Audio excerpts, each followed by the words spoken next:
ఈరోజు మీకు సొర చేపలు అయితే చూపిస్తున్నాను.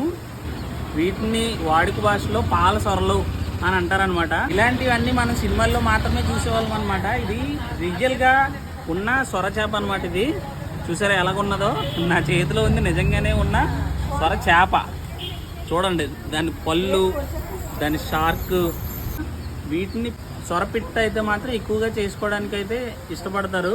వీటిని ఇంకా డెప్త్గా అయితే మాత్రం ఆంటీ గారి మాటల్లో విందాం.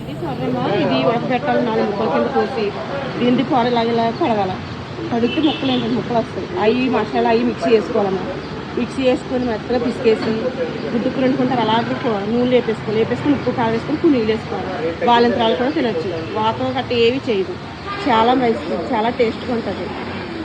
ఇది చిన్నపిల్లలు ఎవరైనా తినొచ్చండి? తినచ్చు, పర్వాలేదు.